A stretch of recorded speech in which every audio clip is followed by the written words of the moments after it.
Hello everyone, welcome to our YouTube channel. So last Sunday జరిగిన one day world cup women's cricket లో మన Indian cricketers రెచ్చిపోయి ఆడారని చెప్పాలి. ఒక రేంజ్ లో ఆడి మొత్తానికి విజయాన్ని కైవసం చేసుకున్నారు. ఎన్నో సంవత్సరాల కళ అనేది సాకారం చేశారు. దక్షిణాఫ్రికాతో జరిగిన ఈ మ్యాచ్ లో మన వాళ్ళు అజేయంగా గెలిచారనే చెప్పాలి.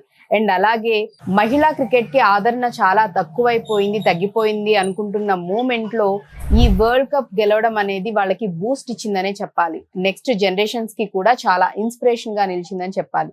సో ఇదంతా బానే ఉంది కదా, ఏంటి దీనిలో స్పెషల్ అని అనుకుంటూ ఉండొచ్చు.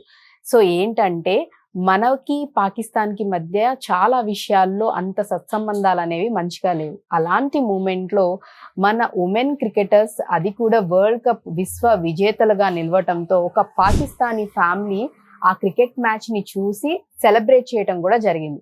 అండ్ సెలబ్రేట్ చేసుకోవటమే కాకుండా వాళ్ళు ఆ సెలబ్రేషన్ చేసుకున్న దాన్ని అంతా కూడా రికార్డ్ చేసి సోషల్ మీడియాలో పెట్టడం జరిగింది. ఇప్పుడు అది ఆ వీడియో వైరల్ అవుతూ ఉంది.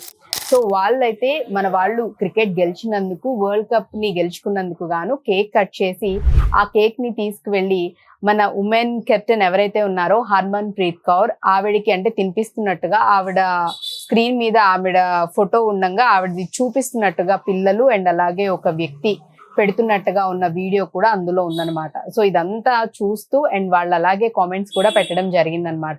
వరల్డ్ కప్ గెలిచినందుకు మా సైడ్ నుంచి కూడా చాలా బిగ్ కంగ్రాచులేషన్స్ అని కూడా చెప్పడం జరిగింది. అండ్ ఇంకా వాళ్ళు ఏం చెప్తున్నారంటే, పాకిస్తానీలు ఎప్పుడు కూడా ఇండియన్స్ ని అభిమానిస్తూ ఉంటాం అండ్ వాళ్ళ నుంచి కూడా మేము అదే అభిమానాన్ని, అదే ప్రేమని కూడా కోరుకుంటూ ఉన్నాం, మేము ఎప్పుడు సపోర్ట్ చేస్తామని చెప్పడం జరిగింది. సో ఇది చూసిన మన ఇండియన్స్ కూడా ఎంతగానో వాళ్ళని, వాళ్ళ ఫ్యామిలీని అప్రిషియేట్ చేస్తూ ఉన్నారు అండ్ అలాగే థ్యాంక్ యూ కూడా చెప్తూ ఉన్నారు. సో ఎంతో చక్కగా అనిపిస్తుంది కదా ఇలాంటివి వింటున్నప్పుడు కానీ చూస్తున్నప్పుడు. మొత్తంగా అయితే మన ఉమెన్స్ కి మాత్రం ఒక బిగ్ సెల్యూట్ అయితే చెప్పేద్దాం. జై హింద్.